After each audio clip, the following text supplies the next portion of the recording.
خالد صاحب، ٹرمپ نے اعلان کیا کہ 10 دن کے لیے ایران کی کسی انفراسٹرکچر پہ حملہ نہیں ہوگا، اور چند ہی گھنٹوں کے بعد ایران کے 2 بڑے اسٹیل پلانٹس کو ٹارگٹ کیا جاتا ہے، ایک نیوکلیئر سائٹ کو ٹارگٹ کیا جاتا ہے، اور ابھی منصور صاحب بھی کہہ رہے تھے کہ ایک ایسے معاہدے کی ضرورت ہے کہ ایٹ لیسٹ اسرائیل اور امریکہ کچھ دیر کے لیے حملے روکیں تاکہ ایران کو یقین آئے کہ ٹھیک ہے اب بات چیت ہو سکتی ہے، کیونکہ 2 دفعہ ایران کے ساتھ ہی ہو چکا ہے کہ بات چیت کے دوران اٹیکس کیے گئے. So what needs to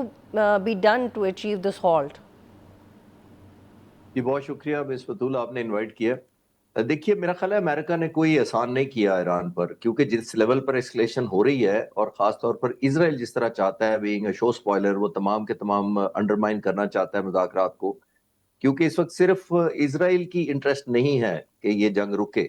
کیونکہ وہ چاہتا ہے کہ اس جنگ کے غاب میں ایران کی physical material building military headquarters command and control اس حد تک ڈسٹرکشن کر دی جائے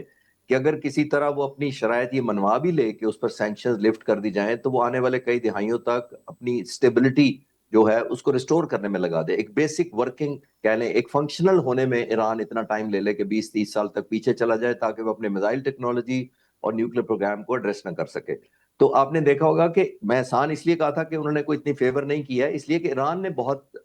پوٹنٹ قسم کی تھریٹ پیش کی تھی جب انہوں نے یہ کہا تھا کہ جو بجلی گھر ہیں along the coast جو جی سی سی کے ہیں،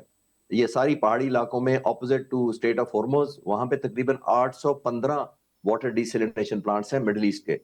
جی سی سی کے. تو 815 میں سے اگر وہ چند بجلی گھروں کو جو ان کو بجلی دیتے ہیں جس کی وجہ سے پانی ریفائن ہوتا ہے اور ہیومن یوز کے لیے فٹ کیا جاتا ہے اور پھر پمپ کیا جاتا ہے پورے ملک میں، تقریباً 10 کروڑ کی آبادی ہے پورے مڈل ایسٹ کی، تو وہاں اگر وہ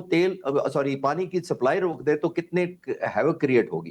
تو ایران کی اس تھریٹ کے بعد آپ نے دیکھا ہوگا کہ امریکہ نے اسرائیل کو بھی کہا تھا کہ وہ پاور سٹیشنز پر خاص طور پہ حملہ نہ کرے، کیونکہ پاور سٹیشن ایران میں تو سمپل بجلی جائے گی،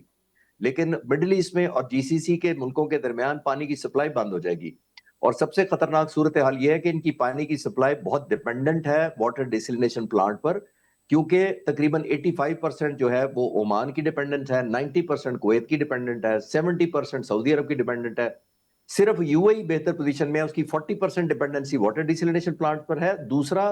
اس کے پاس سٹوریج سب سے زیادہ تقریباً 40 دن کی ہے، جبکہ مڈل ایسٹ کے باقی تمام ممالک کے پاس جو واٹر سٹوریج کیپیبلٹی صرف 4 سے 7 دن کے درمیان ہے. تو آپ اندازہ لگائیے کہ کتنی خطرناک صورتحال ہوگی. اور یہ عرب ملکوں نے بھی امریکہ کے صدر کو یہ کہا ہوگا ڈیفینیٹلی کہ ہمارے اگر پاور سٹیشنز پر حملے ہو گئے تو ظاہر ہے ایک ایوری ڈے لائف اتنی کلیپس کرے گی کہ کیوس مچ جائے گا. تو آئی تھنک وہ وجہ ہے جو ایران کو obviously ایک بہتر ایک آفر کی جا رہی ہے کہ 10 دن تک نہیں کریں گے تاکہ ایران ریفرین کرے اس طرح کے اٹیکس. سبسکرائب کریں اور بیل دبائیں تاکہ کوئی خبر رہ نہ جائے.